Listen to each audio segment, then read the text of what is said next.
안녕하세요, 여러분. 지금부터 부끄러운 제 과거에 대해서 이야기해 볼게요. 혹시 여러분도 부모님의 직업이 남들에게 말 못할 만큼 부끄러운 적이 있으셨나요? 사실 저희 아버지는 고물상을 오랫동안 하셨는데 저는 학창 시절부터 제가 결혼했을 때까지도 아버지의 직업을 절대 사람들에게 이야기하지 않았습니다. 누가 아버지의 직업을 대놓고 무시할 때도 저는 늘 찍소리도 못한 채 얼굴만 붉혔죠. 직업의 귀천이 어디 있냐고 배웠지만 여러분, 솔직히 세상은 그렇지 않잖아요? 다들 의사, 변호사 같은 직업만 좋아하니까요. 그리고 특히 굉장히 속물이었던 제 시어머니는 그 누구보다 저희 아버지와 아버지 손에 큰 저를 늘 무시하기 일쑤였습니다. 여러분, 하지만 인생사 세용지마라는 말이 있죠. 좋은 일도 나쁜 일이 될 수 있고 나쁜 일도 좋은 일이 될 수 있습니다. 정말 신기하게도 저희 아버지는 고물상이라는 직업 때문에 부자가 되었고 어머니는 돈을 벌게 해준 건물주 친구 덕분에 쫄딱 망하게 되었습니다. 참 이렇게 상황이 뒤바뀔 줄 누가 알았겠습니까? 지금부터 어떻게 두 집안의 상황이 완전히 바뀌게 되었는지 제가 겪은 정말 충격적인 일들을 말씀드릴게요. 먼저 저는 어머니가 일찍 돌아가셔서 아버지가 혼자 저를 키우셨습니다. 아침이고 밤이고 고물상 일을 하며 남부럽지 않게 저를 키우기 위해 아버지는 정말 열심히 사셨죠. 아버지는 고물상을 하셨지만 주변의 평판이 정말 좋아서 일도 나름 잘 됐고 시간이 날 때마다 틈틈이 책도 읽으셨습니다. 저는 아버지가 그렇게 고생하시면서도 저를 위해 단 한 번도 힘든 티를 내지 않는 것을 보고 정말 열심히 공부해야겠다고 생각했고 좋은 대학교에 들어가 번듯한 직장을 가지게 되었습니다. 이후 지인의 소개로 소개팅을 했는데 그때 봤던 남편과 성격이 너무 잘 맞아서 결혼까지 가게 되었어요. 사실 남편을 만나면서도 정말 끝까지 말하고 싶지 않은 비밀이 하나 있었습니다. 어느 날 남편이 부모님께 저를 인사시켜주고 싶다길래 이걸 말해야 하나 말아야 되나 계속 고민하고 있었는데 결국 남편에게 정말 들키고 싶지 않은 비밀을 들키게 되었습니다. 뭐야? 고물상 명함에 있는 이름 자기 아버님 이름 아니셔? 혹시 그동안 아버님 직업에 대해 얘기하지 않은 게 고물상을 하셔서 그랬던 거야? 그게... 남편에게 그토록 숨기고 싶었던 아버지의 직업을 들켰을 때 정말 쪽팔렸습니다. 아버지가 하시는 일도 쪽팔렸지만 제가 그걸 쪽팔리게 생각하고 있다는 사실을 들킨 게 더 수치스러웠어요. 더군다나 남편의 집안은 저희 집과 달리 굉장히 잘 살았습니다. 어머님이 건물주 친구분의 권유로 재테크를 하시면서 대출을 받아 건물을 매입했고 이후 큰돈을 벌었다고 들었습니다.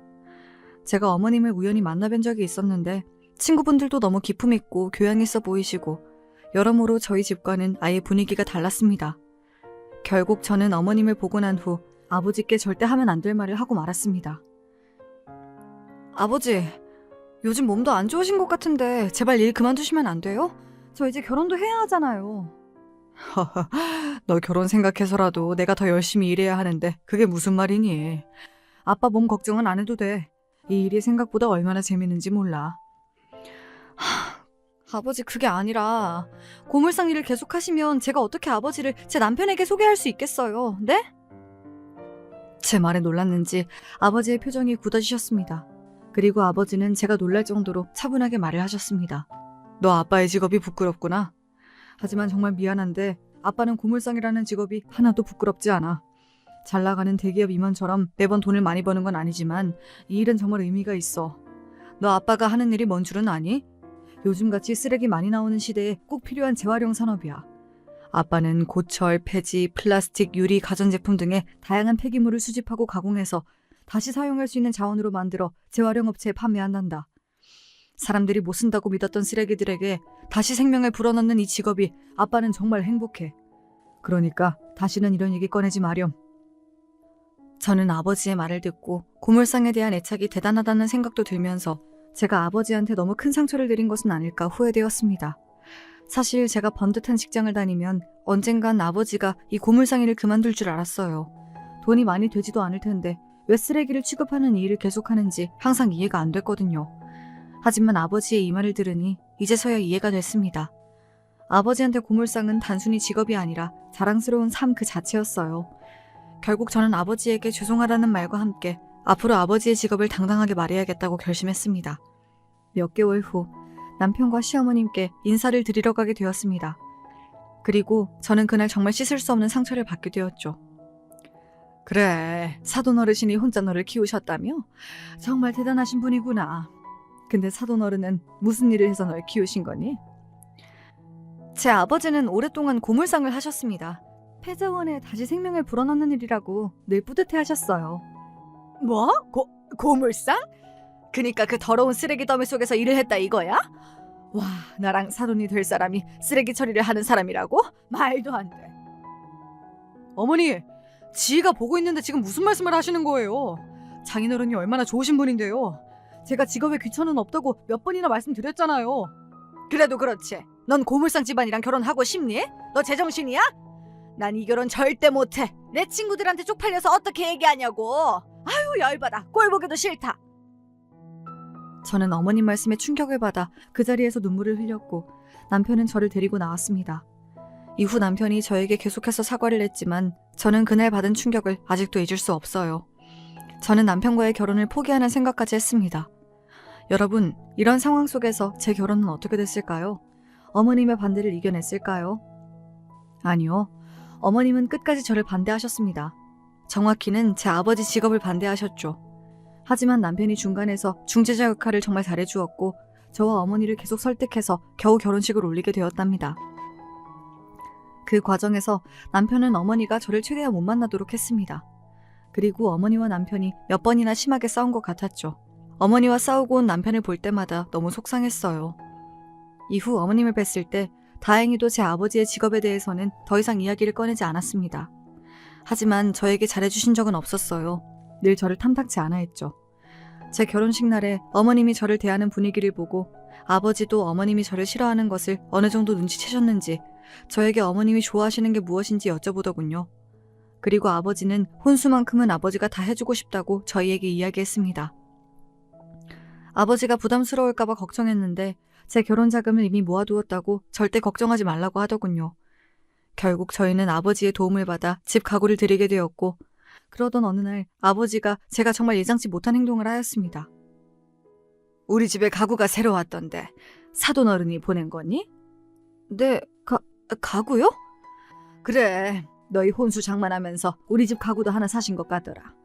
근데 고물상 하시면서 이 돈은 어디서 났대? 괜히 우리 집이랑 수준 맞추려다가 사돈 어른 가랑이 찢어지는 거 아닌지 모르겠다. 아무튼 이거 너가 다시 가져가라. 어머님, 아버지가 저 몰래 준비한 선물인 것 같은데 혹시 디자인이 마음에 안 드실까요? 몰라, 제대로 보지도 않았어. 근데 안 봐도 뻔하지. 고물상 눈이 높아봤자 고물상이잖아. 그리고 이 가구가 새 거인지 폐자원인지 내가 어떻게 믿고 이걸 쓰니? 더러워 죽겠다.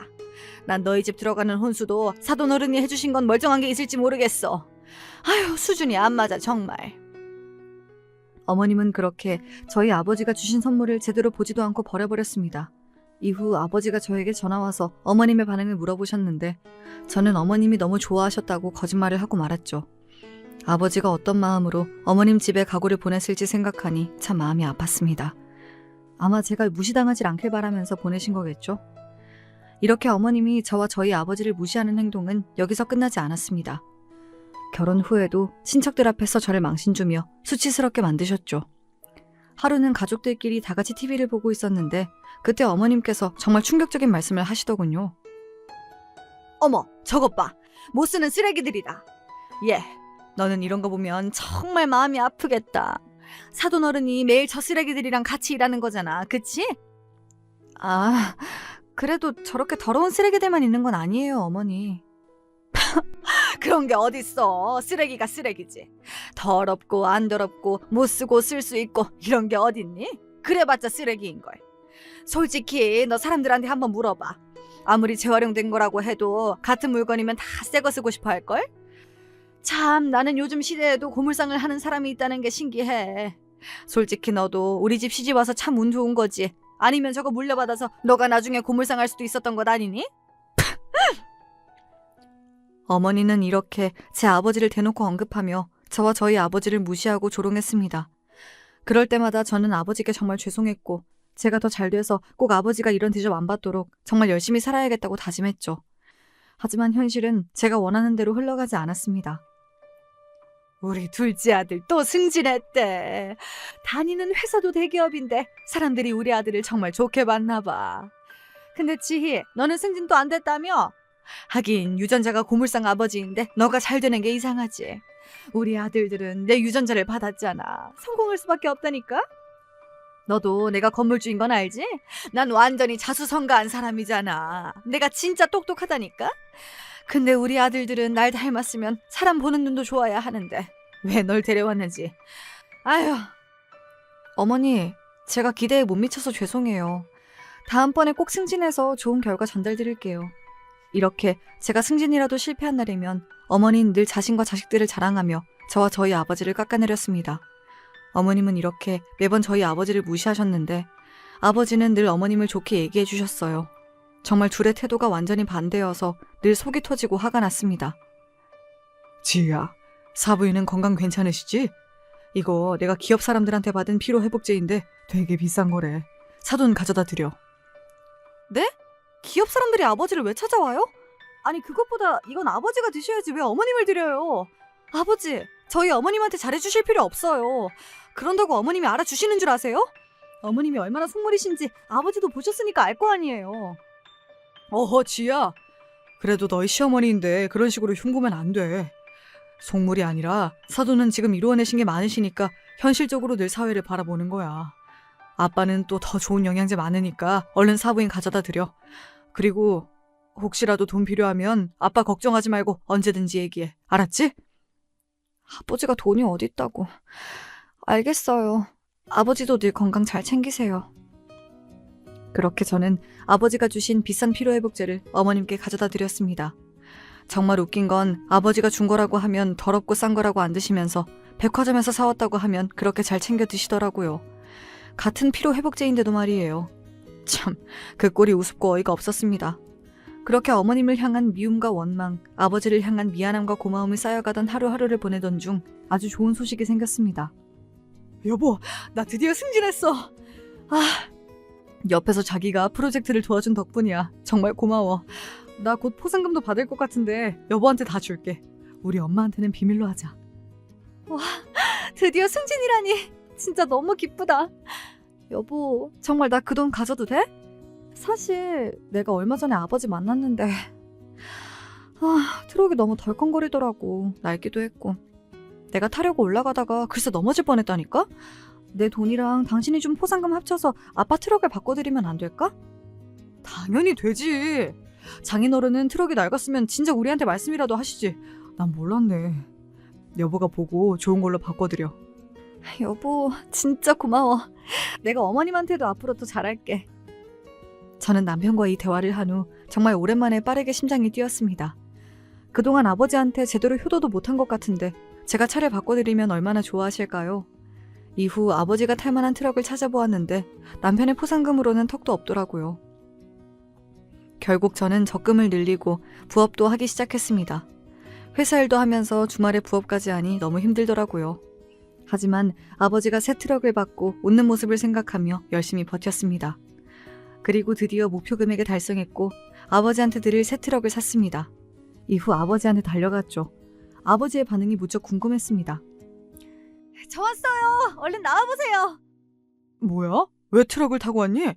새 거 같은데 누구 거야? 아버지 드리려고 제가 열심히 돈 모아서 산 거예요. 남편이 받은 포상금도 좀 보탰고요. 어때요? 마음에 드세요? 뭐? 이게 내 거라고? 세상에, 이렇게 좋은 선물은 태어나서 처음 받아본다. 너무 고마워. 근데 돈도 없을 텐데 뭐하러 이런 걸 샀어? 아빠 트럭 있는데. 지금 타고 계신 트럭이 너무 낡았잖아요.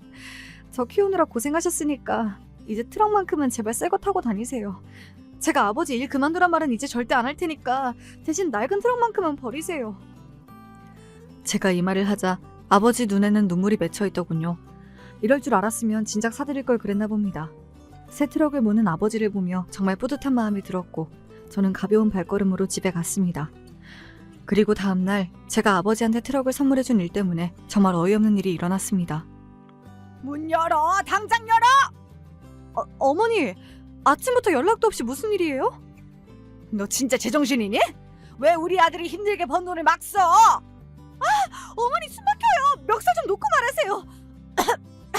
아니 아침부터 대체 무슨 말씀을 하시는 거예요? 야! 네가 돈이 어딨다고 네 아빠 차를 바꿔줘? 네 아빠, 아니 사돈 어른이 카톡에 올렸더라. 이것 좀 봐라. 우리 딸이 사준 새 트럭하고 떡하니 프사를 바꿔놨던데 이거 나랑 우리 아들 몰래 너가 산 거 맞지? 진짜 미쳤구나. 돈 아까워 죽겠네. 고물상이 뭐하러 이런 비싼 트럭을 타? 어머니, 제가 제 아버지 차 사주는 게 무슨 잘못이 있다고 저한테 이러시는 거예요? 형진 씨랑 상의해서 산 거고 제가 프로젝트 도와줘서 형진 씨가 포상금 받은 돈이랑 제가 회사 다니면서 부업까지 해서 열심히 번 돈 모아서 처음으로 사들인 트럭이에요. 웃기고 있네. 전부 다 우리 아들 돈인 거 내가 모를 줄 알아? 너 당장 그 차 팔아서 나한테 그 돈 내놔. 아니면 사돈한테 당장 전화해서 그 돈 우리 아들 돈이라고 이야기할 거야. 고물상 일하면서 참 자식 돈 뜯어먹고 살고 싶을까? 하여튼 이래서 수준 낮은 집안이랑 사돈이 되면 안 되는 거라니까. 너 당장 그 차 팔아서 돈 내 통장으로 보내. 내가 내일 결혼식에 사돈 어른이 저 트럭 타고 오는지 택시 타고 오는지 무조건 확인할 거야. 어머니, 그게 무슨 말이에요? 그리고 아직 얘기 안 끝냈는데 어디 가세요? 참, 아침부터 이게 무슨 일인지. 어머님은 저렇게 자기 말만 하고 그대로 가버렸습니다. 원래도 어머님이 아버지한테 제가 용돈 드리는 것도 싫어했고 속물이시긴 했지만 이렇게까지 막무가내로 돈 얘기를 한 적은 없었는데 평소보다 더 이상했어요. 되게 급하게 돈이 필요한 것처럼 보였습니다. 사실 저와 아버지가 잘못한 건 없지만 어머님이 정말 아버지한테 전화해서 말도 안 되는 소리를 하면 아버지 성격상 죄송하다고 당장 트럭 보내주겠다고 말할 것 같은 거예요. 그래서 차라리 이 일을 제가 말하는 게 낫겠다 싶어 결국 고민 끝에 아버지를 찾아갔습니다. 아버지 집 앞에 도착했는데 정말 발이 안 떨어지더군요. 아버지, 혹시 카톡 프로필 사진 제가 사드린 트럭으로 바꾸셨어요? 그럼 우리 딸이 사준 건데 여기저기 자랑해야지. 어때? 사진도 잘 찍었지? 네. 아버지 정말 죄송한데 카톡 사진 내려주시면 안 될까요? 다시 옛날 트럭으로 사진 바꿔서 새 트럭을 판 것처럼 딱 일주일만 연기하면 될 것 같아요. 뭐? 대체 갑자기 그게 무슨 말이야? 너가 나한테 트럭 사줬다고 뭐라 했니? 아니 돈 보태준 사람은 윤서방밖에 없는데 누가 너한테 그런 말을 한단 말이야? 아버지 정말 죄송해요. 사실 어머님이 아까 아침 일찍 찾아와서 형진 씨가 번 돈을 막 쓴다고 당장 아버지한테 드린 트럭을 팔라고 난리를 치시더라고요. 아니면 아버지한테 전화해서 제가 형진 씨 돈 막 쓴다고 말하고 내일 결혼식 때 아버지가 타고 온 차 확인한다고 해서 제가 먼저 전화드린 거예요. 아버지, 어머님이 별나고 속물인 거 아시잖아요. 어차피 곧 까먹으실 테니까 잠깐만 연기해 주시면 안 될까요? 이런 부탁드려서 죄송해요. 저 정말 못난 딸이에요. 너 잘못이 어딨어. 사부인이 제정신이 아니신 거지. 참나. 내가 그동안 너한테 잘해달라고 그렇게 얘기했는데 이런 식으로 내 딸을 힘들게 해? 더 이상 나도 사부인한테 잘할 이유가 없겠구나. 아빠가 카톡 프사 바꿀게. 그리고 내일 너가 사준 트럭 타고 안 갈 테니까 걱정 마렴. 저는 그렇게 아버지 가슴에 대못을 박는 부탁을 드리고 아주 불편한 마음으로 집에 돌아왔습니다. 하필이면 내일이 둘째 도련님 결혼식이어서 어머님과 아버지가 잠시라도 마주쳐야 해서 더 기분이 좋지 않았어요. 자기 전에 아버지한테 죄송하다는 말씀을 드리려고 카톡을 켰는데 갑자기 정말 생각지도 못한 아버지의 프로필 사진을 발견했습니다. 바로 성공한 사람들만 탄다던 외제차 사진이 있는 것이었습니다. 너무 놀라서 아버지한테 왜 이걸 올렸냐고 물어보고 싶었습니다. 당장 카톡을 할까 했지만 생각해보면 어차피 아버지 차일 리도 없고 어머님이 이 사진을 보셔도 아버지 차가 아니라는 걸 알 테니까 별일 없겠지 하고 넘겼습니다. 그렇게 다음날이 되었고 저는 결혼식장에 도착했습니다. 택시를 타고 오는 아버지를 모시기 위해 밖으로 나갔는데 마침 어머님도 잠시 밖에 계셨습니다. 그리고 그 순간 삐까뻔쩍한 차 한 대가 도착했습니다. 딱 봐도 몇 억 원은 하는 고급 외제차인 것 같았습니다. 그 광경을 본 속물인 어머님이 옆에서 한마디 하시더군요. 누구 차인지 때깔 한번 좋다. 나도 얼른 저런 차 사야 하는데. 그리고 차 문이 열렸는데 그 순간 정말 말도 안 되는 장면이 펼쳐졌습니다. 차 운전석에서 내린 건 다른 사람이 아닌 저희 아버지였습니다. 그리고 자세히 보니까 그 차는 어제 아버지 카톡에서 본 차였어요. 심지어 아버지는 차만 바뀐 게 아니라 사람까지 완전히 달라졌습니다. 평소에 고물상에서 일할 때의 후줄근한 모습은 전혀 없고 수염도 다 깎고 머리도 정리되어 중년 연예인 같은 느낌이 물씬 났습니다. 또 명품 양복을 차려입어 성공적인 사업가의 모습 같았습니다. 저조차 처음 본 아버지의 모습에 너무 놀라서 저는 아버지한테 달려가서 누구 차를 빌려왔냐고 물었습니다. 옆에 계시던 어머님도 아버지의 모습을 보고 놀랐는지 달려오시더군요. 그러자 아버지가 예상치도 못한 말을 했습니다. 누구 차긴 내 차지. 원래 너가 사준 새 트럭을 타고 오려 했는데 정 많은 사부인께서 트럭을 얼른 달라고 하셨잖니. 그래서 내가 가지고 있던 차 중에 제일 깔끔한 거 하나 가져와 봤다. 아버지가 이런 차가 있으셨어요? 진짜로요? 그럼 아빠가 고물상이 몇 년 차인데. 아빠 찾아오는 사람들도 엄청 많다니까. 차로 하는 재테크라는 말 아니? 자테크라고 예전에 차 몇 대 있으면 좋을 것 같아서 사놓은 거야. 세상에, 말도 안 돼. 안녕하세요, 사돈 어른. 근데 이 차는 뭐예요? 진짜 사돈 차라고요? 예, 결혼식에 남의 차를 빌려오는 것도 웃기잖아요. 제가 제 딸이 새로 사준 트럭을 타고 오면 사부인이 하도 난리를 칠 것 같아서 그냥 제 차 가져왔습니다. 어떠세요? 아버지의 대답을 들은 어머님은 정말 놀란 것 같았습니다. 충격을 받았는지 아버지의 말에 대답도 없이 휘청이며 겨우 올라가시더라고요. 하지만 어머님만큼 저도 충격이 컸습니다.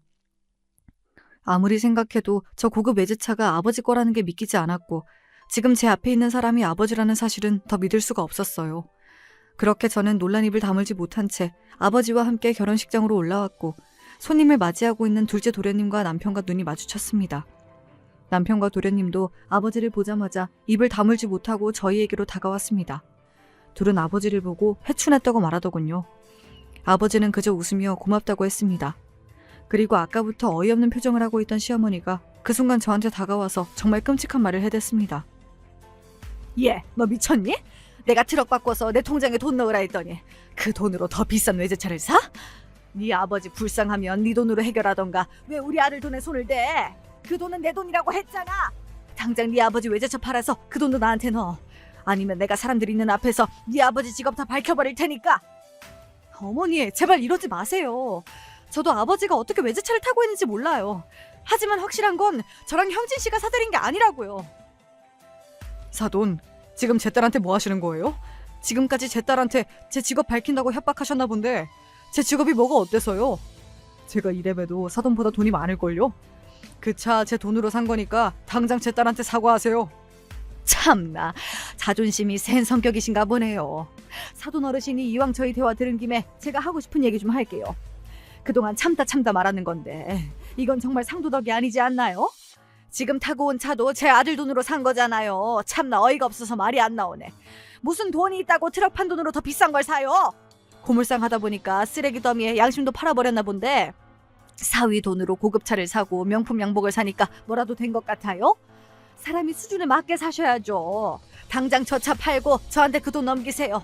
그리고 쪽팔린 줄 아시고요. 참 웃기네요. 쪽팔린 줄 알아야 하는 건 둘째 아들 결혼식장에서 시끄럽게 사람들한테 민폐 끼치고 있는 사부인 같은데요.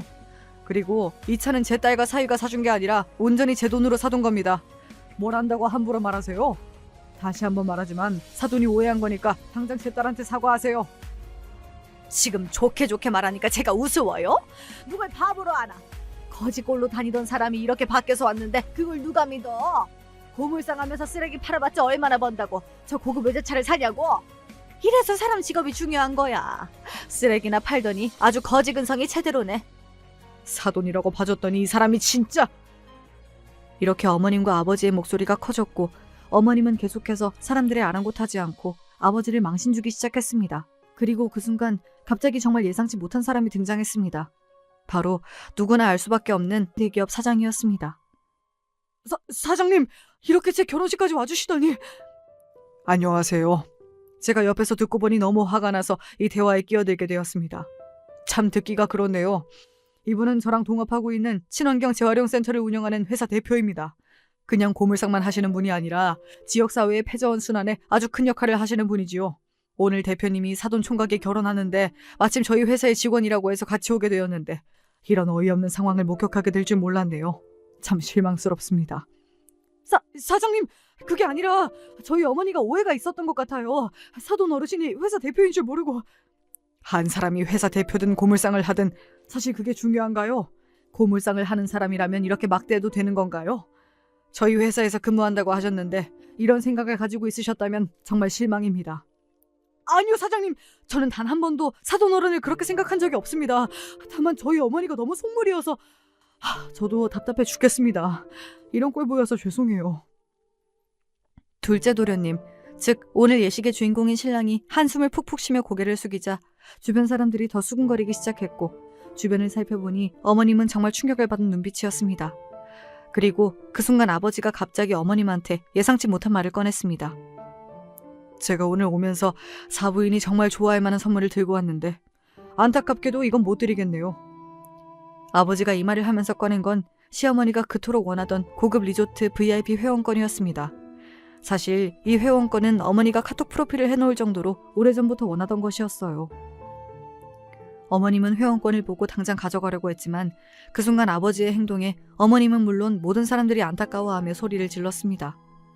뭐야, 지금 저 비싼 회원권을 찢은 거야? 와, 진짜 돈이 얼마나 많으면 저럴 수 있지?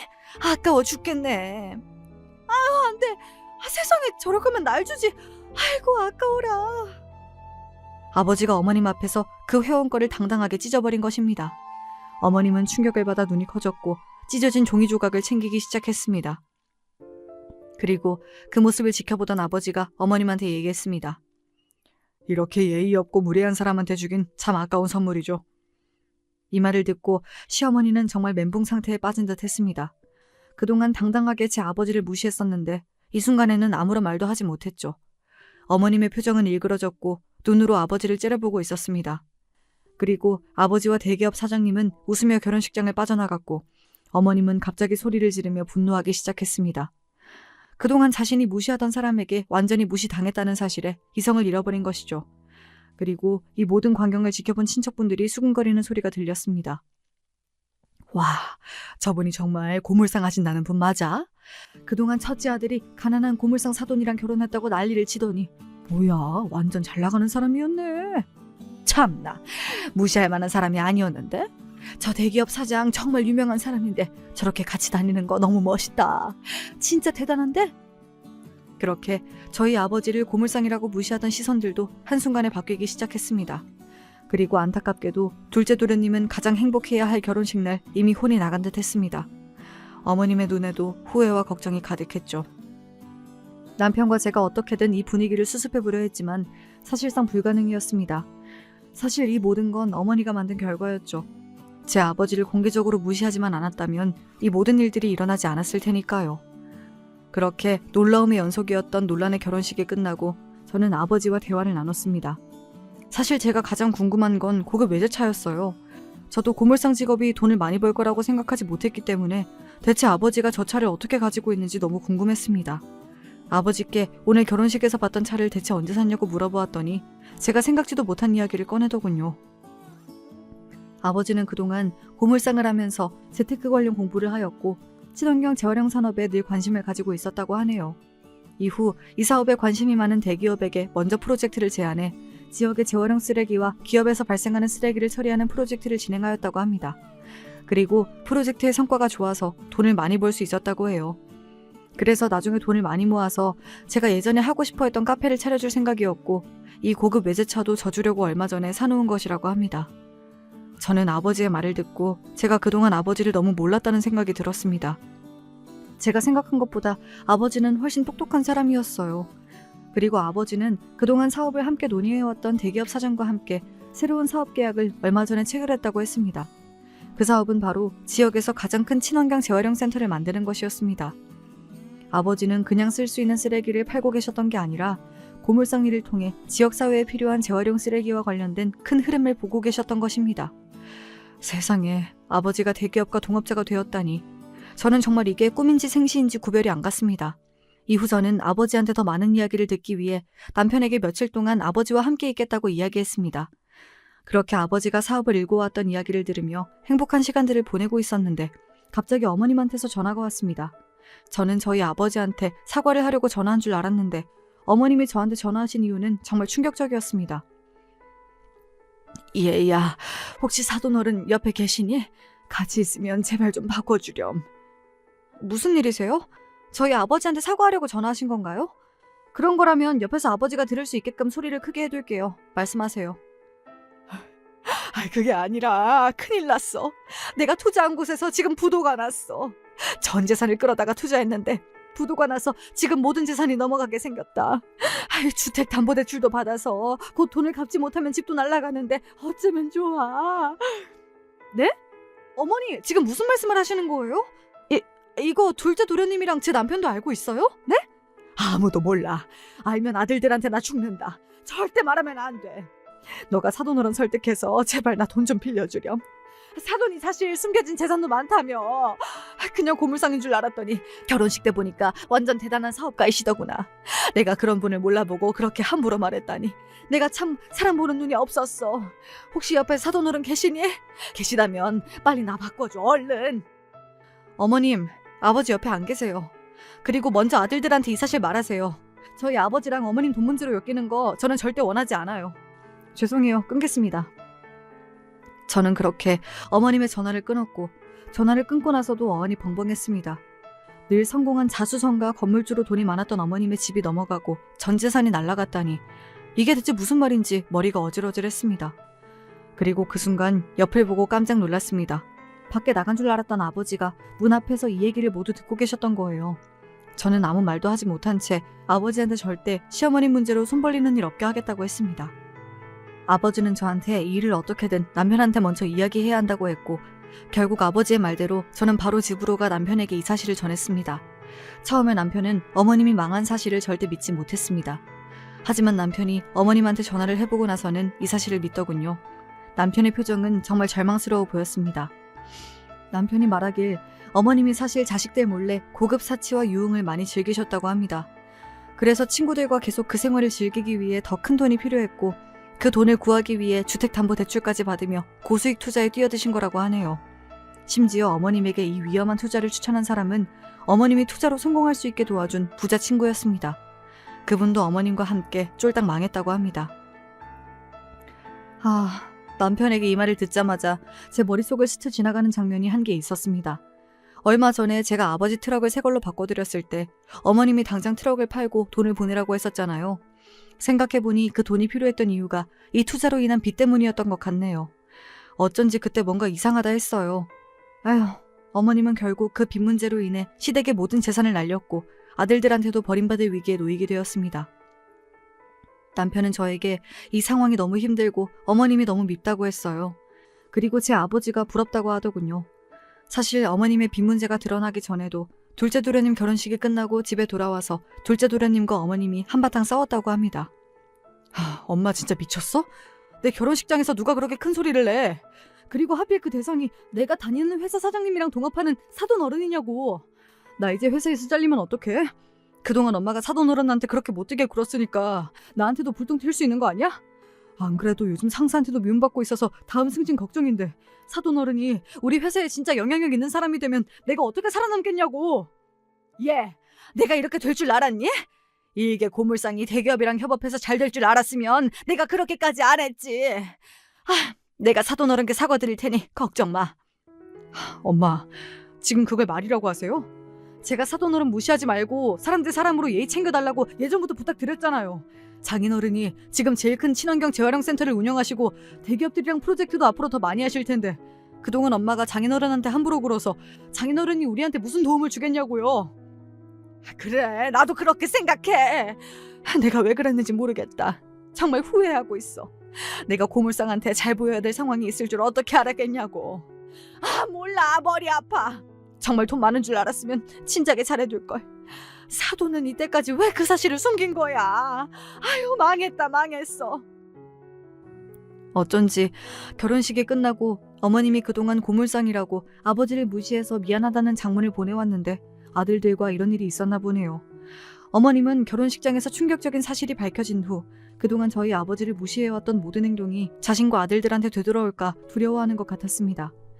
아버지한테 어머님이 보낸 장문의 메시지를 보여줬지만 아버지는 어머님의 사과를 받아주지 않으셨어요. 그런데 누가 봐도 당장 급한 불을 끄기 위한 억지 행동 같았습니다. 남편은 그동안 어머님이 아버지한테 한 행동이 너무 신경 쓰였는지 계속 저에게 장인어른께 너무 죄송하다는 말을 반복했습니다. 그리고 둘째 도련님이 혹시라도 회사에서 잘리진 않을까 걱정하길래 제가 저희 아버지는 절대 그럴 사람 아니니 걱정 말라고 얘기해 주었습니다. 이후에도 남편은 아버지한테 잘 보여야 된다고 생각하는 것 같았어요. 그래서 저는 남편에게 아버지가 해준 말을 그대로 전달해 주었습니다. 여보, 아버지가 당신한테도 이 말 전해달라 했어. 아버지가 재산이 많든 적든 대기업과 협업을 하는 회사 대표든 고물상이든 예전이랑 아무것도 달라지지 말고 그냥 똑같이 대해달래. 그리고 언제든지 정신적으로든 물질적으로든 도움이 필요하면 얘기해달라고 했어. 제 말을 들은 남편은 안도의 한숨을 내쉬었습니다. 그렇게 남편과 대화를 나누고 있는데 어머님이 갑자기 전화가 오더군요. 제발 불길한 예감이 틀리길 바랬습니다. 아들아, 큰일 났어. 우리 집 넘어가게 생겼다. 지금 빨간 딱지 붙고 사람들 찾아왔어. 너무 무섭구나. 이제 어쩌면 좋아. 너 돈 좀 없니? 제발 돈 좀 구해다오. 결국 저와 남편이 우려했던 일이 일어나고 말았습니다. 어머님의 집이 넘어간 것입니다. 남편은 충격에 휩싸인 듯 울부짖었고 저는 어떻게 할지 몰라 아버지한테 이 모든 사실을 말씀드렸습니다. 그리고 다음날 제가 깜짝 놀랄 만한 일이 일어났습니다. 갑자기 남편이 저한테 고맙다고 장문의 메시지를 보낸 것이었습니다. 아버지가 저 몰래 남편에게 어머님을 도와드리라고 돈을 보내준 것이었어요. 그리고 더 놀라운 사실은 남편이 너무 죄송해서 이 돈을 못 받겠다고 하자 아버지가 월급을 미리 보낸 것이라고 생각하라고 말했다더군요. 남편이 무슨 말인지 여쭈어봤더니 아버지가 친환경 재활용 센터가 전국으로 확장되어서 지역별 대표가 필요하기 때문에 남편한테 일을 같이 하자고 제안했다네요. 지금 일이 너무 잘 되고 있는데 일손이 부족하다고 사업을 도와달라고 말씀하셨답니다. 이후 저와 남편은 아버지가 운영하는 친환경 재활용 사업 일을 같이 하게 되었습니다. 저희가 다니던 회사는 어떻게 하냐고 물어보실 수도 있는데 저희가 다니던 회사보다 복지, 월급이 훨씬 좋았기 때문에 고민 없이 회사를 그만둘 수 있었습니다. 그리고 아버지는 남편의 월급을 정말 두둑하게 잘 챙겨주었어요. 남편은 아버지가 월급을 많이 주시는 게 일부러 어머님 빚 때문에 남편이 힘들어하는 것을 알고 배려한 것이 아닐까 생각했답니다. 첫 월급을 받고 남편은 감격의 눈물을 흘렸고 어머님이 워낙 많은 재산을 투자해 그 모든 빚을 다 갚을 순 없었지만 그래도 급한 불은 끌 수 있었다고 합니다. 일을 하면서 느낀 건데 정말 아버지가 하는 사업 전망이 너무 좋더라고요. 저는 이 일을 아버지와 같이 할 수 있다는 사실이 너무 다행이었습니다. 그리고 아버지는 저희에게 또 다른 제안을 하셨습니다. 이 제안을 듣고 저는 정말 아버지가 대단하다는 생각이 들었어요. 저라면 도저히 이 생각까지는 못할 것 같았거든요. 그 제안이 무엇인지 여러분도 들으면 깜짝 놀라실 거예요. 너희가 괜찮으면 사부인도 일을 하는 건 어떨까? 아무래도 지금 빚을 갚으려면 돈을 벌어야 할 테고 그래도 우리 일이 지금 하고 계시는 식당 일보단 나을 것 같거든. 일의 강도나 월급 측면에서도 훨씬 괜찮은 것 같고 너희 생각은 어떠니? 장인어른, 정말 그래도 괜찮을까요? 안 그래도 어머니가 몸도 안 좋으신데 빚 때문에 식당에서 고생하시는 거 보고 늘 마음이 안 좋았거든요. 저희 어머니가 장인어른한테 잘해드린 것도 아닌데 이런 제안 해주셔서 정말 감사합니다. 제가 진짜 더 잘할게요. 남편은 이 얘기를 듣고 계속 아버지한테 감사 인사를 하며 눈물을 흘렸고 어머님은 그렇게 저희 아버지의 회사에서 일을 하게 되었습니다. 처음에는 자존심을 부리며 절대 이 일을 하지 않겠다고 했지만 계속 빚쟁이들이 연락이 오자 어쩔 수 없이 일을 같이 하겠다고 하더군요. 이후로도 아버지의 사업은 계속 승승장구했고 친환경 재활용뿐만 아니라 태양열 에너지 사업까지 확장하게 되었습니다. 여러 대기업에서 아버지 회사의 소문을 듣고 더 많은 프로젝트를 제안했다고 하네요. 사실 아버지가 하시는 일을 옆에서 직접 보면서 저는 정말 충격적인 사실을 많이 알게 됐습니다. 우선 아버지는 어머님보다 자산이 훨씬 많으셨어요. 아버지가 고물상을 하면서 늘 재테크 관련 책을 읽고 자산 관리를 열심히 한 덕분이었죠. 아버지는 꾸준히 투자를 통해 자산을 증식해왔고 이미 부동산과 주식에서 엄청난 성공을 해서 많은 자산을 모아두고 계셨습니다. 전 몰랐지만요. 생각해보니 아버지가 그래서 저한테 계속 돈이 필요하면 말하라고 하고 결혼 비용과 혼수 그리고 어머님 선물을 계속해서 보낼 수 있었던 것 같아요. 저는 그것도 모르고 어머님한테 늘 찍소리도 못했었네요. 바보같이. 제가 아버지 옆에 지켜보면서 느낀 건데 아버지는 자산이 얼마가 됐든 평생 고물상 일을 하셨을 것 같아요. 이 일을 하시는 게 정말 즐거워 보였거든요. 저는 일을 하면서 이렇게 즐거워한 적이 없는데 아버지를 보면서 저도 이렇게 심장 뛸 수 있는 직업을 나중에라도 갖고 싶다라는 생각도 들었습니다. 아버지가 일을 정말 사랑하셔서 그런지 이후로도 아버지의 사업은 계속 잘 되었고 지역 친환경 산업 표창장까지 받게 되었습니다. 뿐만 아니라 고물상으로 시작하여 친환경 재활용 산업을 대기업에 제안한 지역 경제계에서 성공한 인물로 신문 기사가 나자 아버지는 큰 주목을 받게 되었습니다. 기사를 본 친구들과 친척들이 연락이 오더군요.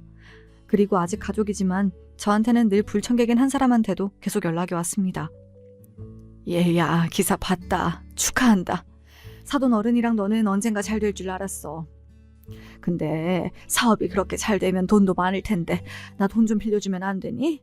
이번 투자로 나 정말 일어서야 하거든. 내가 이렇게 쫄딱 망할 사람이 아니란 말이야. 어머님, 늘 전화해서 계속 같은 소리만 하시잖아요. 저는 돈 없고 저희 아버지도 어머님한테 빌려드릴 돈 없어요. 아니 그리고 그렇게 저희 아버지 무시하시더니 이제 와서 돈을 빌려달라고요? 진짜 양심이 없으세요? 한 번 더 저한테 연락하시면 전 진짜 형진 씨한테 다 말할 거예요. 투자로 성공하고 투자로 인생이 몰락해놓고 또 투자로 일어설 생각을 하는 어머님을 보면 참 재테크도 조심해야 되겠구나, 투자도 중독이구나 라는 생각이 들었습니다. 그리고 남편이 절대 저에게 어머님의 사정을 들어주고 돈을 빌려주지 말라고 신신당부했기 때문에 저는 단호하게 어머님의 전화를 끊어버렸습니다. 참, 어머님이 언제 건물주였던 시절에서 빠져나와 현실을 자각할 수 있을지 모르겠네요. 사실 어머님의 몰락이 마냥 속 시원하지만은 않습니다. 그냥 어머님도 잘 되고 저랑 아버지도 더욱 잘 돼서 안정적으로 각자 길 걸으면서 잘 살았으면 좋겠네요. 이렇게 안 좋은 끝을 맞이하게 된 시어머니와 달리 저희 아버지는 이제 명예도 돈도 모두 갖춘 사람이 되었습니다. 예전엔 아버지의 직업이 부끄러웠지만 지금은 아버지의 직업을 사람들에게 자신 있게 말하지 못했던 제 과거가 제일 부끄럽습니다. 여러분, 저는 이제 직업에 귀천이 없다는 말을 믿습니다. 어떤 직업이든 내가 어떻게 하느냐에 따라 사람들의 시선과 버는 돈도 달라질 수 있거든요. 하지만 성공했다가 몰락한 시어머님을 보며 직업엔 귀천이 없어도 사람에는 귀천이 있다고 생각하게 됐죠. 참, 사람이 성공하는 것도 한순간인데 망하는 것도 한순간이더라고요. 아버지와 남편과 함께 이 사업을 더 잘 키워서 제가 정말 성공하게 되더라도 저는 평생 겸손하게 살려고 합니다. 길었던 제 이야기 마치겠습니다. 여러분의 인생에 제 사연이 도움이 됐길 바랍니다. 지금까지 제 이야기 들어주셔서 감사합니다.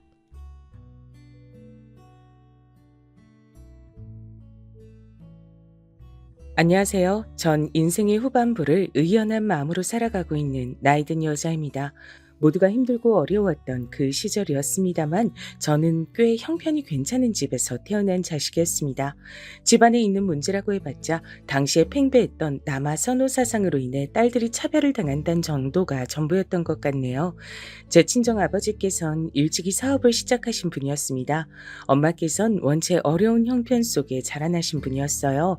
외가는 하도 가난해서 오죽하면 가족들이 뿔뿔이 흩어져 살았던 집안이었습니다. 그런 집안에서 난 분이셨으니 돈이 없어서 쫄쫄 굶어야 했던 서름에 비하자면 시집살이로 겪는 각종 구박들을 참아낼 만한 것이라고 엄마께선 제 앞에서 그런 말씀을 하신 것이었겠죠. 저는 그런 얘기를 들으며 제가 딸이기 때문에 남동생보다 예쁨을 받지 못하고 자주 혼이 나면서 사는 것이 가난하기 때문에 끼니를 굶으며 사는 것보단 나은 것이란 생각을 했던 것 같아요. 그런 식으로 전 저만의 긍정적인 지점을 찾아가던 아이였죠. 그러다 제가 가진 그 긍정적인 희망이 박살나고야 말았습니다. 교통사고가 났어요. 저희 집의 자랑이기도 했던 자동차가 완전히 형체도 알아볼 수 없을 만큼 찌그러져 버린 대형 사고였습니다. 차량에서 튕겨져 나가 풀숲으로 떨어지셨던 엄마께선 목숨을 부지하실 수 있었습니다. 그러나 친정아버지와 제 남동생은 그 자리에서 숨을 거두고 말았어요. 전 그날 친척집에 가서 그곳을 청소하는 일을 하고 있었습니다. 청소나 해야 하는 것에 서러움을 느끼고 있었는데 그런 끔찍한 소식이 들려와서 전 그게 현실이 아닌 줄로만 알았습니다. 잘못 들은 줄 알았지만 현실이었죠. 내 아들, 불쌍한 내 아들 살려내. 내 손주 강아지 살려내. 이럴 순 없는 거야. 어떻게 하늘이 이토록 무심할 수가 있어? 몸부림을 치시는 친할머니의 모습이 어린 마음에 너무 무서워서 전 울음을 터뜨렸습니다. 친척 어른들께서 저를 친정엄마께서 계시는 병원으로 데려가 주셨죠. 그리고 수술은 무사히 끝났으나 의식을 찾지 못하고 계신 친정엄마의 상태를 보고 눈물이 하염없이 흘렀습니다. 그리고 세상에 존재하는 모든 신을 향해서 빌고 또 빌었어요. 제발 우리 엄마만은 살려주세요. 엄마까지 없으면 저는 못 살아요. 어린 제가 혼자 어떻게 살아가라는 거예요. 그러니까 우리 엄마는 꼭 좀 살려주세요. 제가 진심 어린 눈물로 빌어서 그랬던 걸까요? 엄마께선 기적적으로 의식을 회복하셨습니다. 그리고 며칠 뒤 친할머니께선 원체 지병이 있으셨던 탓에 커다란 충격을 받으신 것까지 겹쳐져 갑자기 돌아가시고 말았어요. 친할아버지께서 돌아가신 뒤로 집안의 가장 어른이셨기 때문에 모두가 방황하며 어쩔 줄을 몰라 했습니다. 그 후로 저는 친할머니를 위해선 신께 살려달라고 기도하지 않았던 스스로를 한동안 꽤 오래도록 자책하며 살았죠. 끔찍했던 교통사고는 졸음 운전으로 마주 달려오던 차량을 피하시려고 친정 아버지께서 차량을 틀다가 벌어진 것이었고, 관련해서 그 어떤 보상금도 나오지 않았습니다. 오로지 돈 나갈 일들만 있었죠. 아버지의 사업장은 허무하게 정리가 됐어요. 뿔뿔이 흩어져서 사는 외가에 비하자면 친가는 그래도 화목하고 가족끼리의 정이라는 것이 있다고 생각을 하며 살았었는데, 이제 친가도 엇비슷하게 변해버렸습니다. 큰 사고를 겪은 후 집안의 어른마저 잃어버린 집안은 중심을 잃고 흩어지게 됐죠. 하루아침에 아버지와 남동생을 잃고 사고의 후유증으로 건강이 안 좋아지신 엄마와 남겨진 전 앞으로 어떻게 살아야 할지 몰랐습니다. 막막하기만 했어요. 좁은 집으로 이사를 한 탓에 가슴이 갑갑한 것도 더 심했습니다. 본능적으로 아버지께서 돌아가신 이후 짐승만도 못한 종자들이 달라붙어 집안에 돈을 털어갔다는 것을 알 수 있었어요. 세상에 대한 원망이 가득했었죠. 친정엄마께선 아무리 어렵고 기구하고 각박한 환경에서 살아도 내 삶의 주인공이 나란 사실을 잃으며 살아선 안 된다고 여기신 분이었죠. 엄마가 지니신 그 멋진 삶의 가치를 일찍 깨우치기엔 전 어리석은 아이였습니다. 성치 않으신 몸으로 자식을 키우시는 게 얼마나 힘든 것인지 고려하지 못하는 아이였어요. 그러니까 제멋대로인 사춘기를 보냈었겠죠. 친정엄마께 감사할 줄 모르고 제가 아직 누릴 수 있는 것들에 감사할 줄도 모르고 전 그렇게 짧은 생각을 가진 채로만 살았습니다. 제가 본래 태어났을 때부터 누리고 있던 생활 수준을 앗아간 이 세상을 원망하는 마음이 매 순간 있었던 것 같아요. 차라리 처음부터 모르게 하든가 줬다 빼앗는 건 무슨 경우냐고 하면서 하늘을 향해 원망의 말을 쏟아내기도 했었죠. 사실 생각을 해보면 제가 운이 좋게 괜찮은 형편의 집안에 태어났던 것일 뿐 제가 뭘 잘해서 그런 환경을 누려본 것은 아니었습니다. 그러니 제가 품고 있었던 원망이 얼마나 가짜는 것이었나 싶네요. 이런 저와는 달리 엄마께선 현명하시고 적응력이 좋으시고 사려 깊으신 분이었으므로 저희 모녀가 건사하고 살 수 있었습니다. 제가 친구들과 어울리는 것에만 집중하고 빠져 지내다가 몇 번 이상한 남자한테 코가 꿰일 뻔하기도 했었는데, 그럴 때마다 그런 절 재빠르게 눈치채 주시고 말리기도 해주셨죠. 순이야, 네가 가진 불만이 뭔지 어떻게 살고 싶은 건지 난 다 알아. 내가 널 낳고 키운 엄마니까. 그러니까 내 말을 들으렴. 넌 지금 그 남자하고 절대 어울려선 안 돼. 그건 네 인생 말아먹는 지름길이 될 거야. 저는 반항심에 그런 소리를 듣기가 싫었으나 정말로 제가 인생을 말아먹게 될까봐 그것만은 겁이 났고 사양이었기 때문에 엄마께서 단호하게 헤어지라고 평을 하시는 남자들과는 결국에 제가 다 정리를 했었습니다. 그 남자들은 죄다 일을 하면서 만난 사이였어요. 전 여상이 진학을 했다가 끝내 졸업은 못했었거든요. 그래서 중졸로 남았습니다. 당시에 엄마의 건강이 무척 악화됐었기 때문에 제가 학업을 더 이을 상황이 아니었죠. 저도 고등학교 졸업장에 커다란 미련이 없었기에 별로 안타깝진 않았어요. 묵묵히 친정엄마를 돌보며 일을 다녔습니다. 그런 와중에 잘못된 남자들과 연을 이어갈 뻔했으나 엄마 덕분에 그러지 않을 수 있었던 거예요. 꾸준히 일을 하지 않으면 안 될 환경이었기 때문에 어쩔 수 없이 계속해서 일을 해나갔습니다. 세상의 모든 어른들이 일을 하고 싶어 하는 게 아니라 할 수밖에 없기 때문에 일을 하는 것임을 그 시기에 제대로 깨달았었죠. 동시에 친정엄마께서 편찮으신 몸으로 절 책임지시려고 그간 얼마나 힘들게 일을 해오셨던 것인지 그 점도 깨닫게 됐습니다. 뒤늦게 죄송한 마음이 밀려왔어요. 이제 좀 정신을 차리고 효도를 해보려고 했는데 너무 늦은 뒤였습니다. 건강을 회복하시나 싶었던 엄마께서 어느 날 쓰러지셨습니다. 병원에서 간신히 의식을 찾으셨던 엄마께선 절 보자마자 미안하다고 말씀해 주셨어요. 순이야, 내가 미안하다. 아파서 미안해. 우리 딸한테 잘해주지 못해서 내가 너무나도 미안해. 저를 향해 빙그레 미소를 지어주시는 엄마의 표정을 보고 세상이 떠나가라 울기 시작했습니다. 이별이 다가왔음을 본능적으로 알았기 때문입니다. 친정 아버지와 남동생을 떠나보냈을 땐 저도 너무 어렸기 때문에 상황에 대한 원망만이 더 강했을 뿐이었으나 친정 엄마일 때에는 차원이 달랐어요. 심장이 난도질 당하는 것만 같은 지독한 슬픔이 절 덮쳤습니다. 쓰러지셨던 뒤로 꼬박 일주일 버티시다 엄마께선 동이 터오던 새벽녘에 조용히 영면에 드셨습니다. 돌아가시기 몇 시간 전에 저에게 남기셨던 마지막 말씀이 있었어요. 순이야, 우리 귀한 딸, 미리 생일 축하한다. 내가 그때까지 못 버틸 것만 같아.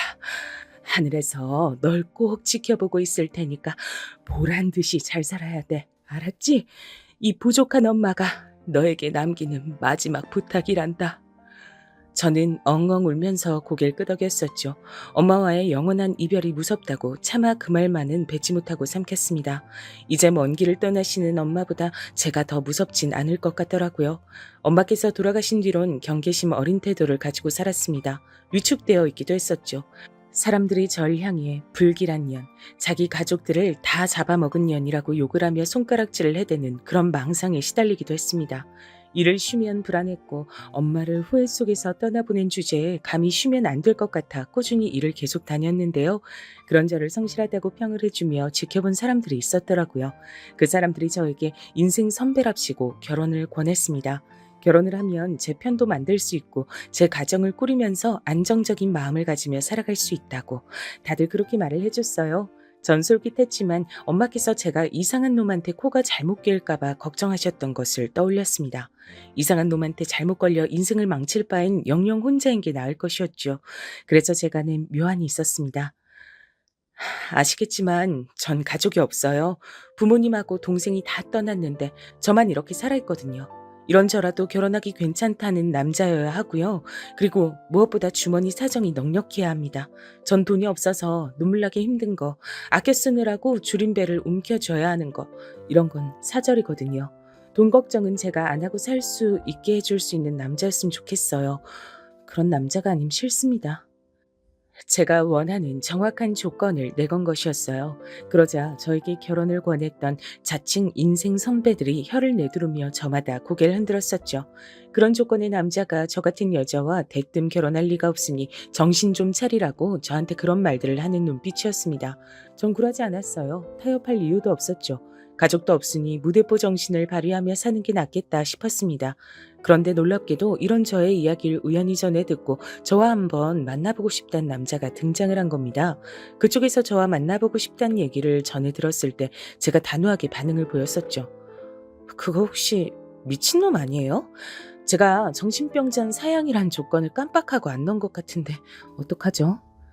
정상인이 아닐 것 같았어요. 하지만 한번 만나나 보자 싶어 마련된 자리에 나갔고 잘생기진 않았어도 수더분한 인상의 남자를 보고 내심 놀랬습니다.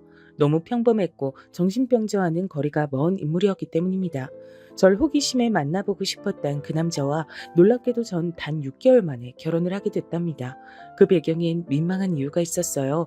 교제를 하기로 한 지 3개월이 지나가던 무렵 남편이 집안에 저와 만나는 걸 들켰던 거예요. 당시 시어머니께선 남편에게 어떤 여자를 붙여주시기라고 만반의 준비를 다 해놓으신 상태였는데 갑자기 남편이 당황하는 반응을 보이면서 여자에 관심이 없다는 등 이런 변명을 해대니까 수상하게 여기셨던 거예요. 그래서 남편이 절 만나고 있다는 걸 금세 알게 되셨죠. 시어머니께선 당신의 귀한 아들이 고작 저 같은 것과 만나고 있다는 것에 기함을 하셨고 결단코 용납할 수 없다고 하셨습니다. 결혼 안 하고 만나보기만 하겠다는 것도 난 싫어. 무조건 싫고 반대니까 당장 헤어져라. 하지만 격렬한 반대에 부딪히자 남편은 오히려 저를 더욱 원하게 됐던 것이죠. 엄마께선 생전에 호된 시집살이를 당하시던 무렵에 다시 시간을 돌릴 수 있다고 해도 친정 아버지와 결혼을 하실 거라고 저에게 말씀을 하셨던 적이 있었어요. 제가 그 이유를 여쭤봤었는데 아버지 정도면 어쨌든 자기 처자식을 책임져야 한다는 생각이 강한 남자기 때문에 인생을 함께할 동반자로 적합하다 그러셨죠. 남편을 보면서 엄마의 발언이 전 떠올랐고 왠지 제 인생을 맡겨도 될 것 같다는 기분에 사로잡혔습니다. 그래서 손뼉이 마주쳤고 박수 소리가 났던 겁니다. 저와 남편 사이에서 생명이 싹튼 것이었죠. 전 원래 달마다 월경이란 걸 규칙적으로 했던 몸이었기에 임신 사실을 바로 알아차릴 수 있었습니다. 그때부턴 속전속결이었어요. 시댁에서 임신한 몸이 된 절 받아줬던 거죠. 그러나 가뜩이나 절 마음에 안 들어하고 있던 시댁 사람들에게 임신을 하여 어쩔 수 없이 받아주게 된 저란 존재는 미운 오리 새끼 같은 것이었어요. 아니, 그건 표현이 좀 귀엽네요. 저는 조금의 귀여움도 받지 못하는 존재였으니 더 못했던 듯 싶습니다. 저를 눈의 가시로 여기는 시댁 사람들의 눈총을 받으며 심란해지던 순간마다 저는 친정엄마를 떠올렸습니다. 뭐 하나 내세울 것 없던 보잘것없는 친정을 두었던 탓에 한없이 머리를 숙이시며 사셨지만 그럼에도 가난해서 굶는 생활은 하지 않기에 결혼해서 다행이라고 말씀을 하셨던 그분의 꿋꿋하던 모습을 떠올리며 나라고 못할 거 있나 라는 마음을 먹었습니다. 저도 친정엄마처럼 굳건하게 버티면서 그렇게 살아볼 요량이었어요. 길에서 만나는 아무 아가씨를 데려다가 놔도 열이면 열 전부 다 너보단 나을 거다. 우리 아들이 왜 하필 너 같은 것한테 눈길이 갔을까? 그걸 막지 못한 게 내 인생에서 가장 천후의 한이야. 내가 엄마로서 자격이 실격인 것 같아. 너라는 오물을 우리 아들의 인생에 묻히게 두다니. 널 보고 있으면 내가 엄마 자격 실격이란 생각이 들어서 아주 기분이 나쁘구나. 시어머니께선 서슴없이 저에 대한 불만을 그렇게 표현하시던 분이었습니다. 좋은 소리만 들어도 쉽게 귀가 펴지 못할 상황이고 환경이었는데 그런 구박만 듣고 있자니까 정말이지 저야말로 기분이 나쁘더군요. 불러오는 벨을 매만지며 기분 나쁜 감정들을 억지로 삼켜내곤 했었죠. 어느 날 시어머니께선 제 머리통을 세게 후려치시기도 했어요. 함께 부엌 일을 하고 있던 와중이었는데 제 손끝이 야무지지 못한 게 보여서 당신의 기분이 상했단 것이 저의 죄목이었습니다.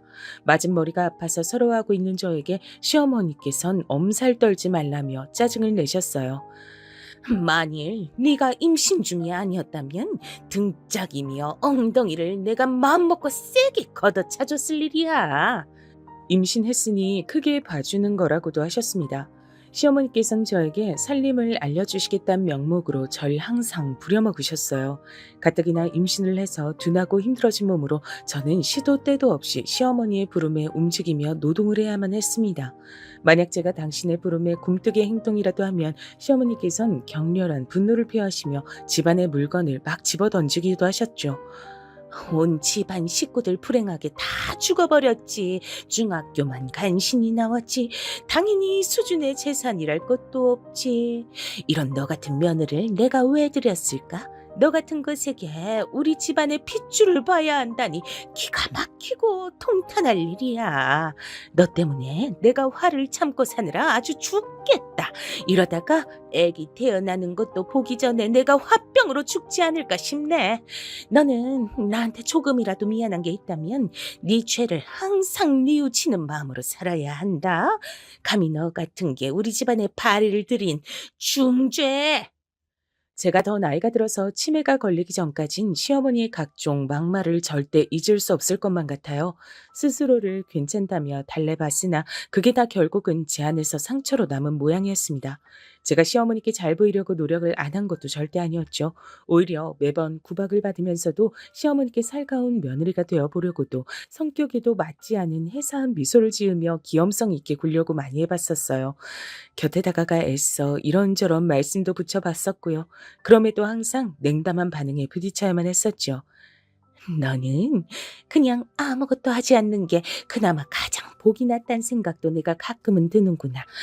그 모질한 대가리를 굴리지도 말고 보기만 해도 답답해서 사람 돌아가시게 만드는 행동 거지도 하지 말고 감히 나한테 의견을 내지도 말란 말이야. 애나 잘 낳고 고분고분하게 입이나 닥치고 살아. 그런 잔소리가 머리 위로 쏟아질 때면 수치심으로 얼굴이 뜨거워져서 고개를 들기가 어려웠던 기억이 납니다. 결혼 전의 인생과 결혼 후의 인생이 완벽하게 달라진 것 같아 그 이전까지의 저는 대체 어디로 사라졌는가 하는 궁금증도 들더라고요. 자신감이니 하는 감정들도 사라져 있었죠. 하루하루가 너무나도 우울했고 남들 다 있는 친정이 저한테는 없으니 이 세상에 제 편 하나도 없다는 생각이 들어 철저한 외톨이가 된 것만 같았죠. 그래서 전 아들이 정말 소중했습니다. 그런 모진 소리를 다 들어가며 제가 애지중지 뱃속에서 키워낸 아들이 세상에 태어났을 때 그간의 모든 서름이 씻겨 사라지는 것만 같은 느낌도 들었어요. 처음으로 시어머니께 칭찬 비슷한 것도 들어봤었죠. 아들 낳은 것만은 잘했다. 첫 판부터 바로 아들 낳았으니 이만하면 네가 대역죄인까지는 아닌 듯 싶구나. 고작 그런 것도 칭찬으로 생각해서 전 기뻤던 것 같아요. 자존감이 바닥을 치던 시절이었으니까요. 제 품에 안긴 아들을 볼 때마다 믿어지지 않을 만큼 행복한 기분이 몰려들었고 본격적인 육아를 시작하면서부턴 복잡한 기분이 들기 시작했었죠. 자꾸만 친정 엄마가 떠오르더라고요. 도대체 어떻게 그 모진 시집살이를 당하시면서 자식을 키워내셨던 건지 친정 엄마가 신기하고 존경스럽기만 했습니다. 일찍 떠나지 않으시고 제 곁에 계속 계셨더라면 제가 지금 이러고 살진 않았을 거라는 생각도 들었어요. 육신의 고통을 저버리고 떠나신 그곳에선 아버지와 남동생과 다 만나셨을지, 친할머니와는 어떤 대화를 하실지, 설마 그곳에서도 시집살이가 있는 건 아닐지, 이런 상상을 해볼 때면 현실을 잊고 푹 빠져 있을 수 있었죠. 그러다 상상을 마치고 현실로 돌아오면 무척이나 우울했습니다. 그랬던 절 잡아주었던 존재는 단연 아들이었죠. 팍팍한 현실을 부드럽게 만들고 제 눈에 보이는 잿빛 세상을 환한 햇빛만 가득한 세상으로 만들어주는 존재였습니다. 온 시댁 사람들이 다 제 아들을 예뻐했어요. 어린 녀석이 벌써부터 얼굴에 자기 할아버지와 삼촌이 보인다느니 어쩌느니 하는 소리를 해가면서 아들을 보면 다들 얼굴에 웃음꽃을 피웠습니다. 제가 숨만 쉬어도 경멸의 눈초를 보내시면서 끊임없이 구박을 해대셨던 시어머니의 화를 누그러뜨릴 수 있는 것도 아들뿐이었죠. 이러니 제가 아들이 기특해서 어쩔 줄을 모를 수밖에 없었죠. 동준아, 네가 이 엄마한테 어떤 의미인지 넌 아마 상상도 못할 거야. 엄마가 너를 낳기까지 정말 많은 일들이 있었단다. 대부분 힘든 일이었는데 동준이 네가 태어나줘서 이제 그 힘든 과거도 너무 서럽게 느껴지지만은 않는 일들이 됐어. 내가 널 낳길 정말 잘했구나 싶어. 다시 시간을 돌릴 수 있다고 해도 나는 너를 품을 거란다. 내 인생에서 최고는 우리 아들 동준이 바로 너야. 엄마가 앞으로 최고로 잘 키워줄게. 넌 아무 걱정 말고 무럭무럭 건강하게만 자라렴. 제 일상을 바꿔준 최고의 낙. 아들을 키우는 재미가 없었다면 전 살기 힘들었을 거예요. 둘째를 낳기까진 꽤 시간이 걸렸습니다. 6살 터울로 딸이 태어났죠. 시어머니께선 손자가 아닌 손녀는 별로 안 이쁘다고 그런 말씀을 입에 쉬 올리고는 하셨지만 시간이 가면서 호랑이의 이빨은 이미 빠져가고 있었습니다. 명랑한 딸은 자라나면서 자기 할머니가 어떤 모진 소리를 하시든 신경도 쓰지 않았고요. 매사에 당당했고 똑똑했어요. 시댁 사람들은 딸을 향해 저것이 딸이 아니고 아들이었으면 대단한 인물이 됐을 거다 이런 농담도 곧잘 하셨습니다.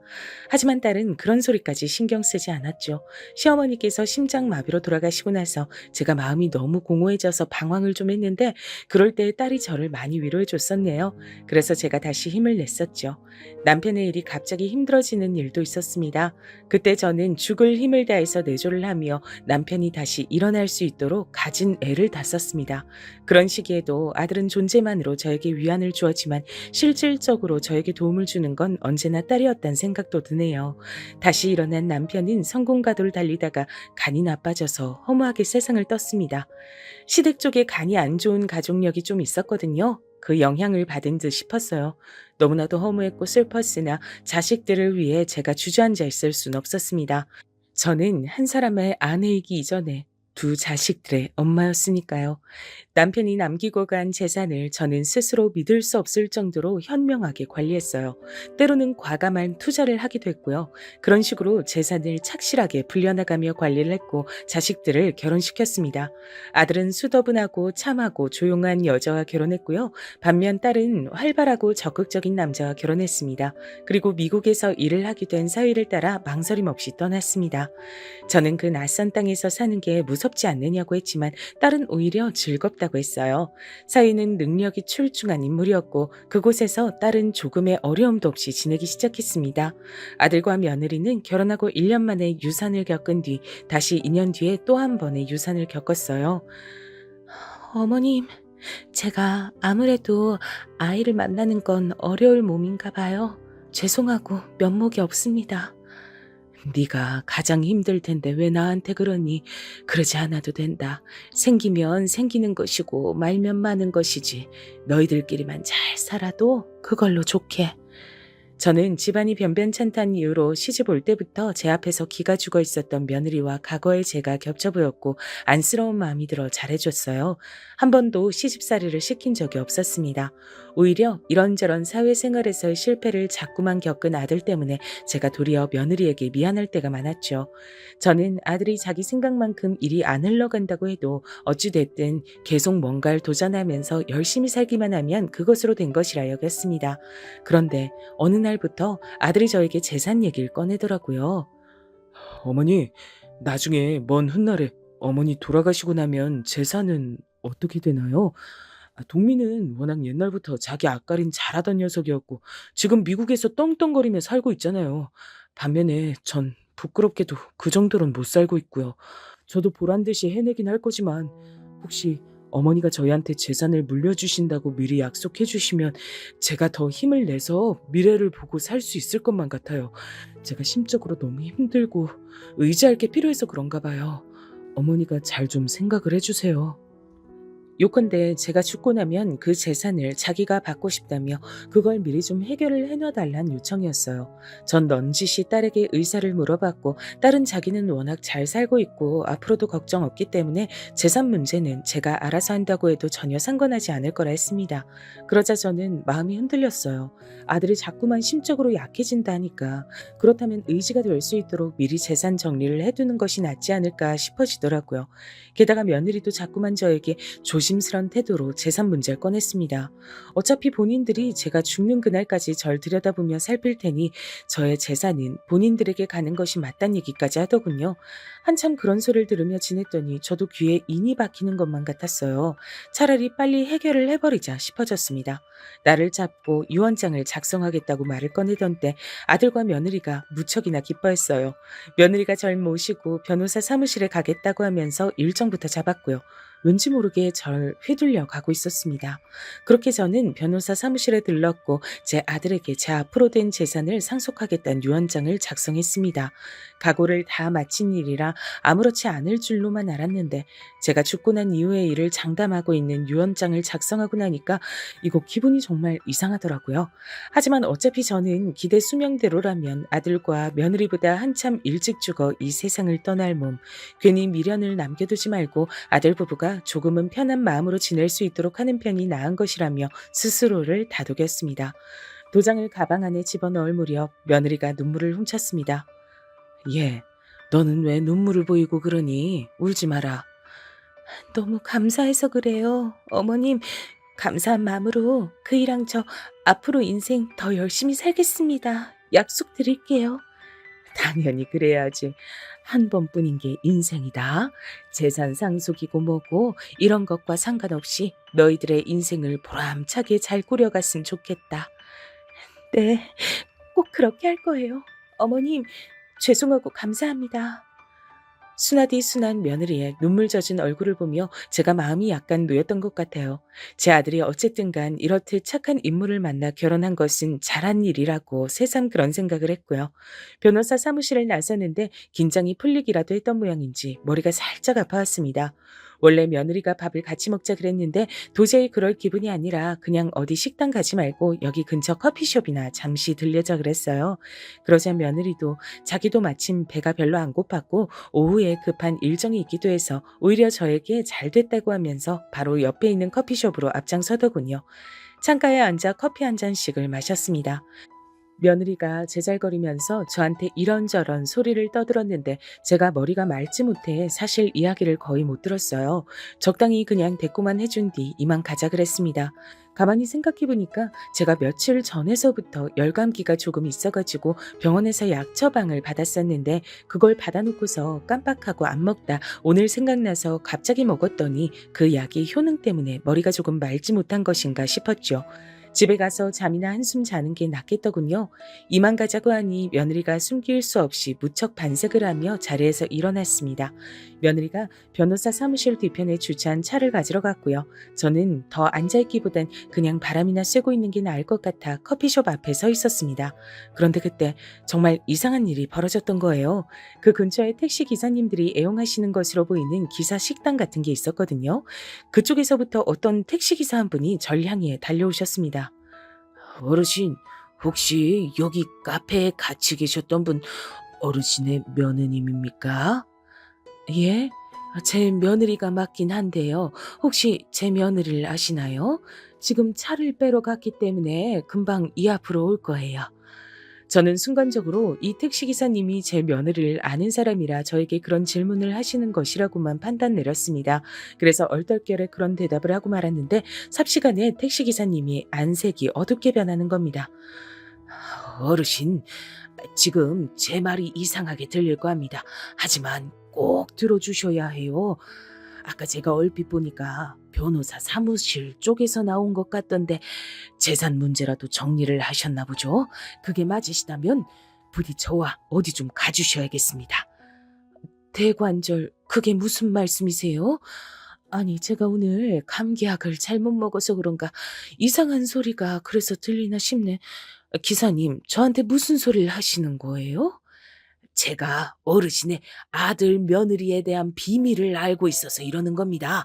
더 이상 절대 지나치지 못하겠고 어르신께 꼭 알려드려야 할 것 같아서 저도 제 딴엔 지금 결단을 내리고 말씀드리는 거예요. 어르신 속는 셈치고 저와 어디 좀 가주세요. 전혀 예상하지 못한 뜻밖의 상황이 놓이니까 이거 정말 어떻게 해야 할지 갈피를 못 잡겠더군요. 이걸 어쩌나 싶었던 그때 며느리가 모는 차가 이쪽으로 오르고 머리를 들이미는 것이 보였습니다. 저는 하는 수 없이 죄송합니다 라는 인사를 택시기사님께 남기고 떠날 요량이었어요.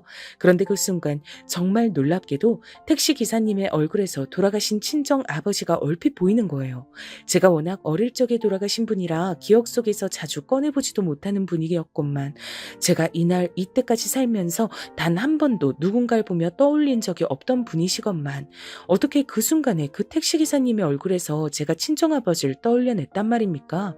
아주 이상한 일이란 생각이 들어 저도 모르게 택시기사님을 향해 입에서 준비했던 죄송합니다란 말 대신 다른 말을 꺼내고 말았습니다. 알겠습니다. 제가 기사님 말씀대로 어디 한번 속는 셈 치고 그렇게 따라 볼게요.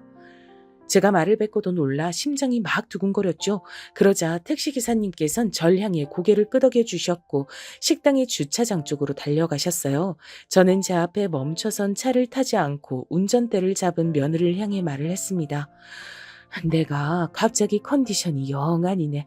지난주에 가본 병원에나 다시 들를까 싶다. 바람이나 쐴 겸 택시 타고 내 알아서 들어갈 테니까 넌 네 볼일 보고 들어가라. 그러시겠어요? 네, 알겠습니다, 어머니. 그럼 이따 연락드릴게요. 며느리가 얼떨떨해 하면서도 금세 수긍을 하더라고요. 전 괜스레 유언장을 작성하고 나니까 며느리가 저한테 아쉽게 구는 것이 사라졌나 싶은 생각이 들었어요. 사람 마음이란 게 이토록 얄팍한 거구나 싶었습니다. 며느리의 차가 시야에서 안 보이게 된 뒤 택시의 한 대가 제 앞에 멈춰 섰습니다. 저는 조금 망설이다 뒷좌석에 올라탔어요. 택시 기사님께선 조금의 지체도 없이 출발하셨고 이제부터 저는 설명을 들을 차례였습니다. 어르신, 저는 어르신의 며느님을 합니다. 네, 그러신 걸로 보였어요. 근데 어찌 아시는지요? 제 아들도 아시는 모양이던데요. 저와 마치 친형제처럼 자라난 사촌 형이 있어요. 제가 지금 나이가 50인데 한 40대까지만 해도 젊은이들 마냥 시끄럽게 어울려 놀곤 했었습니다. 그런데 제 사촌 형이 언제부턴가 사람이 달라졌어요. 한 3년은 좋게 넘었죠. 자기 가정도 내팽개치고 자식들하고도 거의 연을 끊다시피 한 상태고 그러면서까지 어딘가에 빠져 있더라고요. 어느 날 그 사촌 형이 저에게도 자기가 믿는 것을 강력히 권하기에 그때 알았습니다. 그 형이 지독한 사이비에 빠져 있단 걸요. 생각지도 못한 이야기가 들려오자 가슴이 철렁 내려앉았어요. 제 아들 며느리 부부의 이야기를 들어야 하는데 택시기사님의 사촌 형 이야기가 들려왔다는 것은 필시 인과관계가 있기 때문이었죠. 그렇단 말은 제 아들과 며느리가 그쪽에 관련돼 있단 소리였습니다. 그것을 눈치채고 제가 안색이 파리하게 질리자 택시기사님이 안타깝다는 듯 고개를 젓고 혀를 끌끈 찬 뒤에 말씀을 이으셨죠. 멀쩡했던 사람도 그런 것에 빠지면 완전 다른 사람이 돼버리더라고요. 전 당시에 그토록 심각한 사이비인 줄도 모르고 반쯤은 호기심으로 사촌 형을 따라 나섰습니다. 그들이 모여서 자기들이 신이라 부른 존재를 추앙하는 장소가 있더라고요. 장소는 협소한 편이었고 그곳에 모인 사람들의 광기는 장난이 아니었어요. 대단하더라고요. 어떤 사람들은 자신의 신념을 입증하기 위해서 손가락 하나도 잘라 바친 상태였습니다. 광기에 사로잡힌 그곳의 열기에 저도 모르게 휩쓸려 갔죠. 사람의 심리를 아주 교묘하게 이용하는 곳이었어요. 그곳에서도 유독 적극적으로 움직이며 자신들의 몸과 마음을 바치겠다고 하던 부부가 있었는데 그 부부가 바로 어르신, 아들과 며느리 되는 인물들이더라고요. 뭐라고요? 제 아들이, 제 며느리가 그런 것에 빠져 있단 말입니까? 기사님, 그거 확실한 얘기예요? 전 그 두 사람이 설마 사이비에 빠져 있다곤 전혀 상상도 못했어요. 눈치도 못 챘고요. 그럴 사람들이 절대 아닌데 어떻게 그런 것에 빠져 있단 것인지 당황스러워서 통 믿기가 어렵습니다. 어르신, 제가 그 두 사람을 안다고 쳐도 어떻게 제가 그 어르신과 두 사람의 관계를 알 수 있었겠습니까? 그 두 사람이 그곳에서 어르신을 몇 번이고 언급하며 사진도 제출을 했기 때문에 제가 알고 있는 거예요. 달리는 택시 안에서 저는 일생일대의 순간을 맞이하고 있었고 어느새 등줄기에 식은땀이 흐르는 게 느껴졌습니다. 이건 열감기 따위로 인한 게 아니었죠. 극심한 충격으로 인한 몸의 반응이었습니다. 저는 부디 제가 이 정신적 충격을 감당할 수 있길 바라며 택시기사님께 추가적인 설명을 바랬습니다. 그리고 저는 도저히 믿어지지가 않는, 아니 용을 쓰고서라도 믿고 싶어지지가 않는 얘기를 듣게 됐죠. 그 두 사람은 어르신을 공물이라고 칭했습니다. 어르신이 갖고 있는 집안 재산을 그곳에 다 갖다 바치겠다는 서약서까지 쓰는 걸 제가 직접 봤어요. 어르신을 잘 구슬려서 재산 받아내겠다 그러더군요. 살아있는 상태에서 재산 다 물려받는 건 아무래도 힘들 것 같고 재산이 어디로 흘러가는지 의심도 살 테니까 어르신 돌아가시고 나면 재산을 받는 모양새인 게 나을 것 같다 그랬죠. 교주란 인간이 그 두 사람에게 그런 조언을 날렸죠. 그러니까 제가 아들과 며느리에게 주고자 해서 사후에 넘기겠다고 한 저의 재산을 그 사이비가 다 꿀꺽한다는 얘긴가요? 저는 철저히 그들의 계략 안에서 움직인 거고요. 안타깝지만 네, 정리하자면 맞습니다. 그런 겁니다. 재산뿐만 아니라 그들은 어르신도 공물로 원하고 있었어요. 목숨을 제물로 바치는 거죠. 손가락 한 개 따위보다 훨씬 더 강하게 신념을 증명할 수 있는 길이라면서 어르신의 아들과 며느리 부분 무척이나 고무돼 있는 상태였습니다. 모든 걸 다 바치겠다면서. 그로 인해 자신들은 영원한 구원과 안식을 얻을 것이고 희생당한 어르신의 영혼도 좋은 데 갈 수 있을 거라고 그렇게 믿고 있어요. 저는 제 가슴을 치면서 어느새 눈물을 줄줄 흘리고 있었습니다. 제발 이 상황이 거짓이길 바랬죠. 이 말도 안 되는 모든 것이 가짜기만을 바랬어요. 그러나 택시가 멈춰선 도심을 벗어나자마자 나온 시골 동네의 어느 한적한 곳, 작은 터에 자리 잡은 건물을 보자마자 온몸에 피가 싸하게 식는 기분이 들었습니다.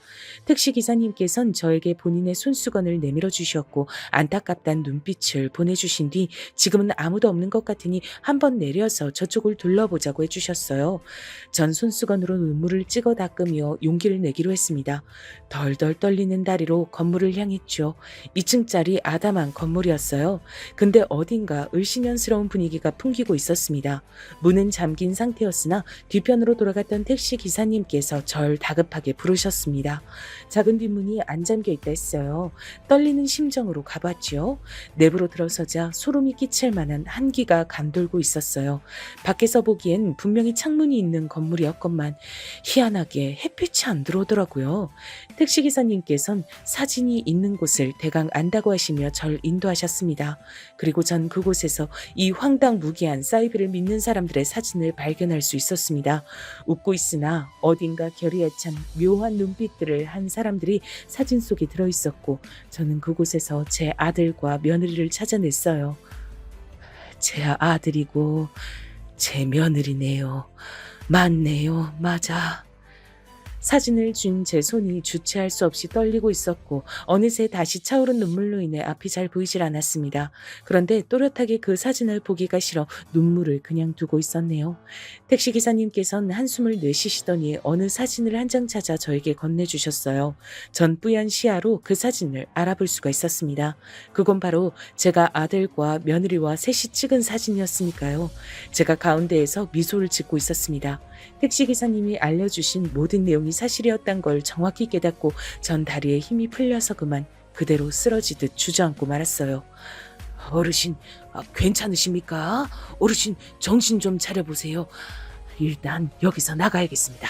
여기서 시간을 오래 끌면 위험해질 수도 있으니까요.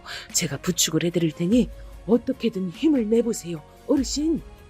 거의 혼절을 한 상태였던 전 택시기사님의 간곡한 부름에 간신히 정신 한 줄기를 붙잡아냈습니다. 택시기사님의 부축을 받으며 힘들게 그곳을 빠져나왔고 다시 택시 뒷좌석에 앉고 나서야 조금은 정신이 드는 기분이었어요. 어떻게 이런 일이... 전 그동안 아무것도 모르고 전혀 아무런 눈치도 못 채고 그러고서 살았습니다. 기사님, 이제 전 어쩌면 좋단 말입니까? 어르신, 아들, 며느리 말고 의지하실 다른 가족은 없으신가요? 그쪽에 우선 몸을 맡기시는 게 낫겠어요. 그리고 당연한 소리지만 유언장도 없던 일로 하셔야죠. 안 그랬다간 어르신이 정말로 금방 위험해지실 수도 있는 일입니다. 저는 제가 사촌 형 따라 그곳에 발을 들였던 것부터 유독 눈에 들어왔던 부부의 얼굴을 잘 기억해둔 것, 그리고 어르신의 사진을 몇 번이고 받았던 것, 제가 잘 가는 식당 앞에서 어르신 발견한 것, 이 모든 것들이 결코 우연이라 생각하질 않습니다.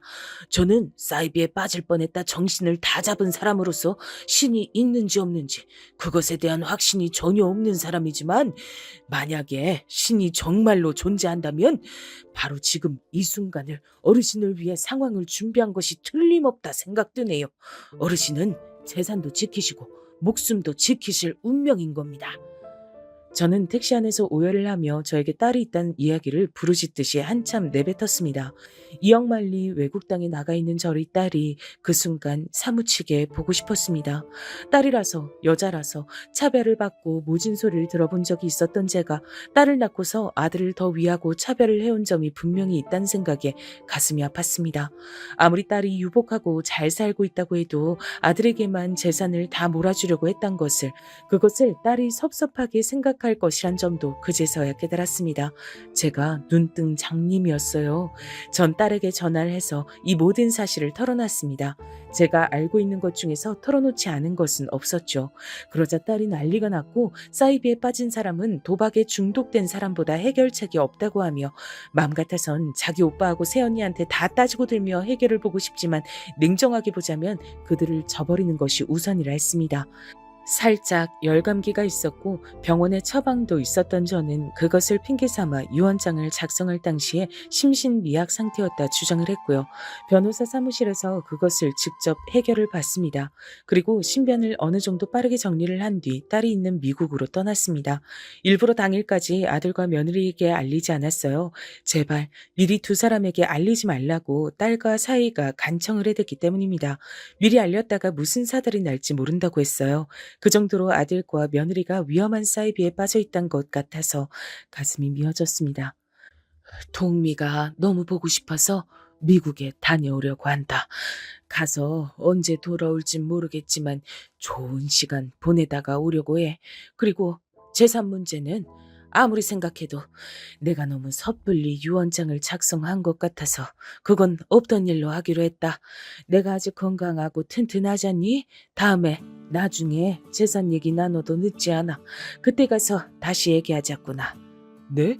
어머니, 그게 다 무슨 말씀이세요? 동미한테 가신다는 건 그렇다 치겠는데요. 돌아가시면 저한테 재산 다 주시기로 했잖아요. 그래놓고 왜 말씀을 바꾸시는 건데요? 어머님, 이러시는 건 아니죠. 저희는 어머니만 철석같이 믿고 다 준비를 해뒀는데 이러시면 저희가 뭐가 돼요? 어차피 내가 죽고 난 뒤에야 너희들이 그 재산 받을 거였는데 지금 왜 이렇게들 날린 거니? 혹시 무슨 문제라도 있어? 내가 유언장 작성하고 나서 일찍 죽을 거라고 확신들이라도 했던 거야? 그래? 대체 무슨 준비를 했단 건데? 제가 따지고 들자 아들과 며느리는 꿀먹은 벙어리가 되어 아무 말도 못했습니다. 어둡게 변한 낯빛들이 볼만하더군요. 완전히 한 방 먹었단 표정들이었어요. 저는 찢어질 것 같은 가슴을 안고 미국행 비행기에 몸을 실었습니다. 하늘을 날면서 택시기사님과 나누었던 마지막 대화가 생각나더군요. 기사님의 사촌 형은 그래서 아직도 그곳을 못 빠져나왔나요? 예, 그러니까 제가 그쪽에 신경을 못 끄고 촉각을 기울이며 지내고 있는 거죠. 제 사촌 형도 그렇고 어르신의 아들, 며느리 부부 두 사람도 그렇고 쉽사리 빠져나오기가 쉽지 않은 것 같습니다. 이래서 사이비가 지독하고 무서운 것인가 봐요. 사람 정신을 갉아먹으니까요. 어르신, 제가 듣기론 그 두 사람은 3번의 유산을 겪고 난 고통 때문에 사이비에 빠지게 된 것 같았습니다. 그 아픔을 다른 걸로 덮어버리려고 하다가 여기까지 온 모양이에요. 그러니 쉽진 않을 겁니다. 정신 차리는 기적이 일어나길 바라면서 기다리는 수밖에요. 부디 저나 어르신이나 좋은 소식 살면서 접할 수 있었으면 좋겠네요. 저는 아들과 며느리가 2번 유산을 겪은 것으로만 알고 있었는데 알고 보니 제가 모르던 한 번의 유산이 또 있었던 모양이더라고요. 마음이 무거웠습니다. 절 구해주신 택시기사님께 거듭 감사의 인사를 전하면서 전 속으로 돌아가신 제 친정 부모님께도 감사의 인사를 올렸어요. 왠지 그분들이 하늘에서 절 지켜주신 것 같다는 기분이 들었거든요. 전 무사히 딸과 사이가 지내는 곳으로 와서 심신의 요양을 거치며 평안한 일상을 보냈습니다. 그러는 동안에 한국에선 상황이 복잡하게 돌아간 것인지 아들과 며느리가 별거에 들어갔다는 얘기가 들려왔어요. 이게 다 저 때문이라고, 제가 재산을 안 줘서 그렇게 된 거라고 아들이 절 원망했습니다. 그러자 딸이 머리끝까지 화가 나서 아들에게 전부 다 따지고 들었어요. 저희가 그 사이비를 눈치챘다는 사실도 밝혔고요. 그러자 아들은 많이 놀랐는지 아무 말도 잊지 않았고 그 이후로 연락도 없었습니다. 이런저런 이야기가 간혹 들려오긴 하지만 전 되도록 신경을 내려놓고 살려고 해요. 그것이 맞는 것 같더라고요. 무거운 마음은 제가 지고 가야 할 짐이겠지요. 눈부신 햇살이 가득한 어느 고풍스러운 단독 주택의 창가 자리에서 제 이야기를 써내려가 봤습니다.